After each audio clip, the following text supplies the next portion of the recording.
Hi, so many of you have asked me a question as to how I identify. I identify as a gender fluid, non-op trans.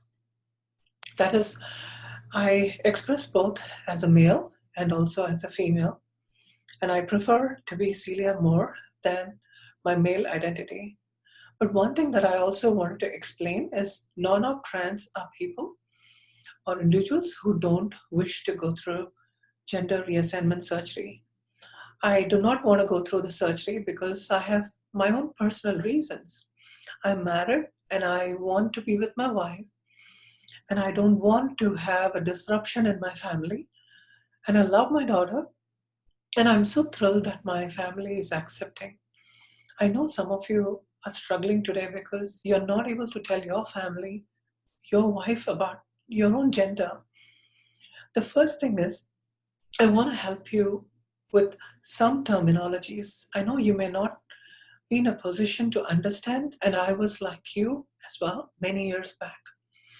But when I first came out to my wife, I told her that, sweetheart, I want to tell you that I sometimes dress like a woman.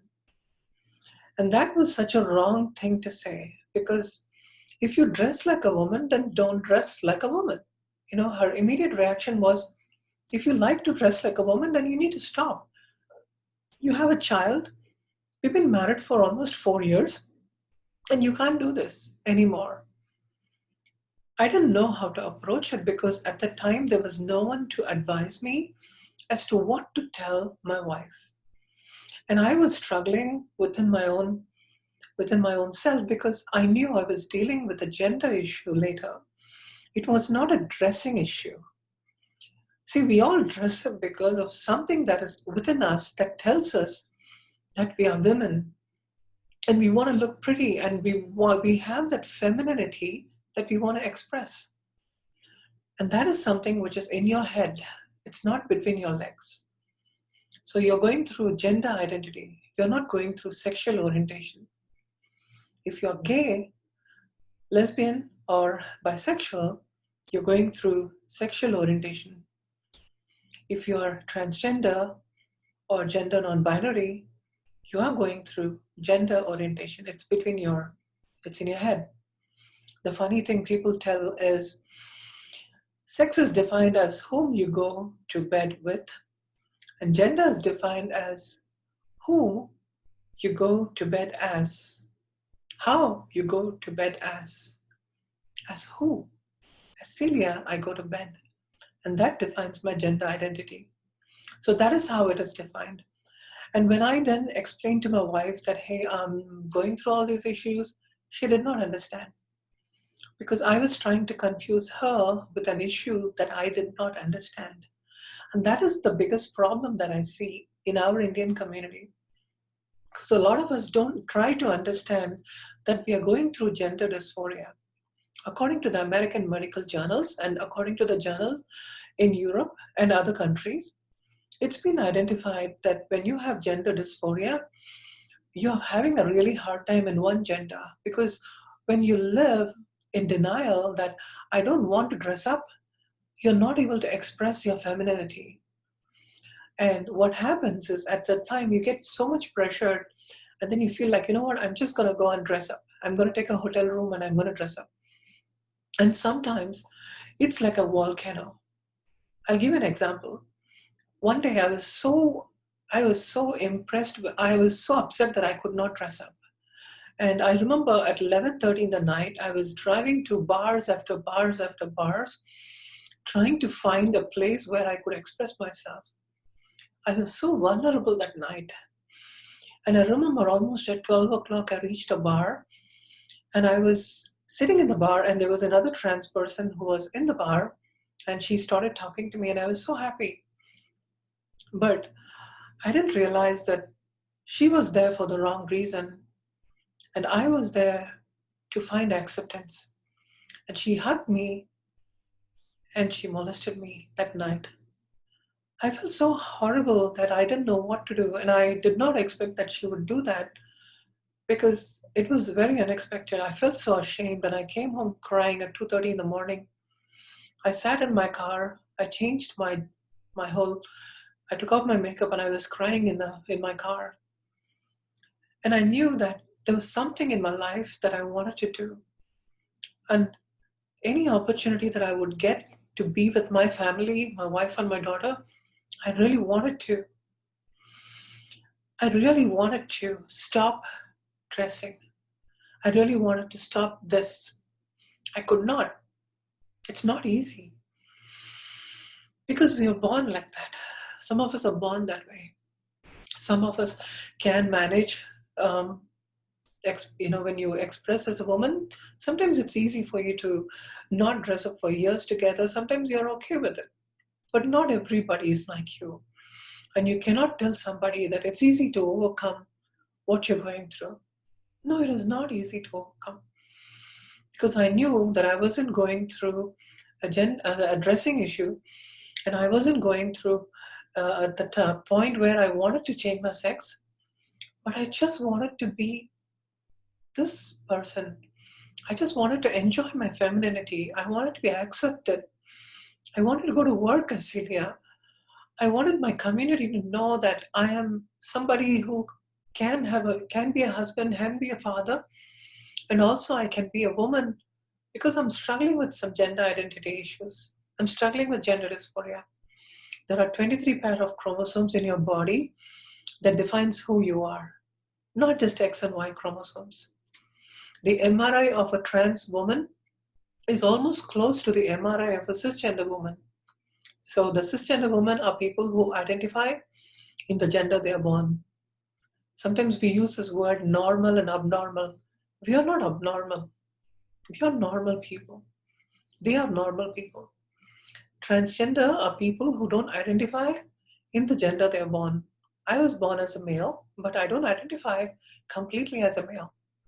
I have a little bit of my maleness that I like. I don't completely deny it. But unfortunately, there are a lot of people who say that when you feel like a woman, you need to completely transition. You don't have to. You don't have to. It is your journey. It is your life.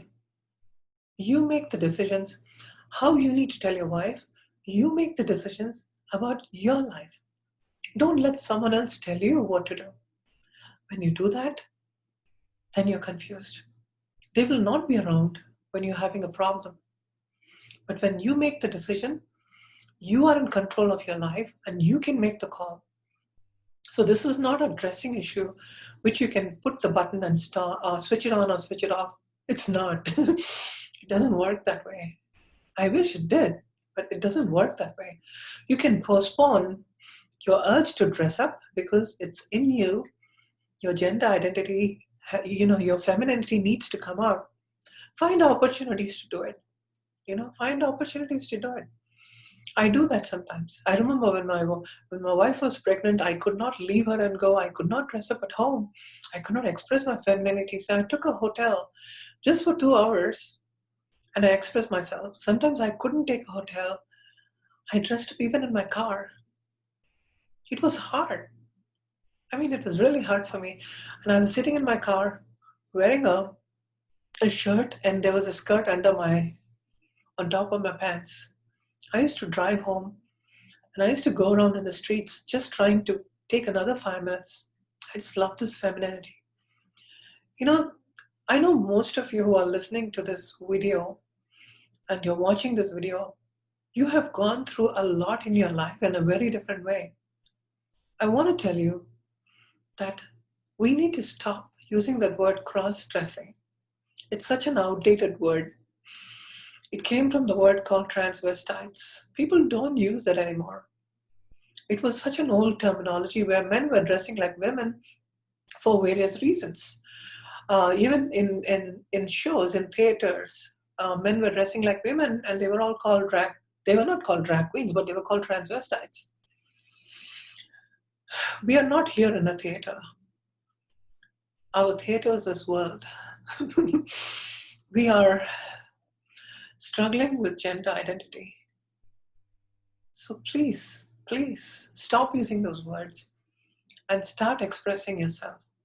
Go back and tell your wife that you're dealing with a gender issue, that you're born differently, Don't live in denial. And this is something you can handle. Talk to a therapist who is familiar with trans community. I'm having a hard time even today to talk to a therapist. I'm trying to find therapists. Unfortunately, I have invited a lot of therapists to my support groups because I wanted them to learn about trans community. A lot of them do. They're so thrilled to be there and learn more. And that's what we need to do. So if you're having a problem, I know I spoke for a long time, it's almost like more than 10 minutes. If you're having a problem, you need to know the root cause of the problem and see how you can address the problem.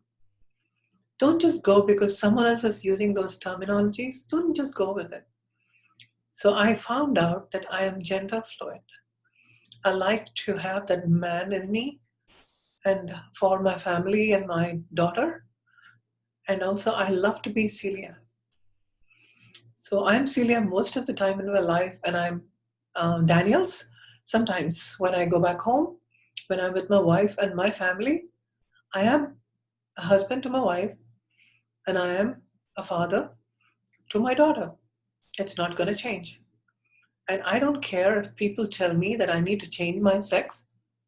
It's none of your business. This is my life. If that has worked out for you, please go ahead. That's your life. So I want you to make your own decision. Please make your own decision. Don't even listen to what Celia is telling you today. I want you to just take this advice and do what is good for you. And when you tell your wife that you are having a gender identity issue, gender dysphoria, and she will know that you're not talking about some dressing issue, but you're talking about something that is different in you. She will not think that you are just being a fetish person. And they won't relate that to some sexual act. A lot of Hijra community, unfortunately, they are being misunderstood in India as being just sex workers. When I was talking to a lot of trans community back in India, in Chennai and Coimbatore, they were such amazing people. They wanted to be entrepreneurs, they wanted to be chefs, they wanted to be graphic designers. They did not want to do sex work. Unfortunately, that's what the world thinks. And we can change that. We need to help the trans community, transgender community, the Hijra community, or any community back in India to understand us more. And it will also give them an opportunity to tell our stories so that they will understand why we are different. Thank you so much for watching this video. Please email me if you have any questions. I can give you a lot more context about gender dysphoria. I can also talk a little bit about being the transgender identity. So you will get to know more. You'll be able to tell your story more effectively to your wife, your child, whomever they are, your parents also. And they will understand. They will not think that you've become a hijra, but they will know that we are all one, same human being with different issues. So thank you so much for watching this video, and I hope it made sense. My email is celiasandaniels@gmail.com. You can email me and we can stay in touch. And I would love to take your call if you have any issues and you're really going through the suicidal tendencies. I will give you my number when you email me so that we can talk. I want you to know that if I can make it after 47 years, you can do. You can do it too. So don't worry about anything. We are living in a tough world. We need to know exactly how to navigate some of these difficulties, and we can get through it. So thank you so much for watching, and take care. Namaskar, namaste, vanakkam, everything. Okay, bye.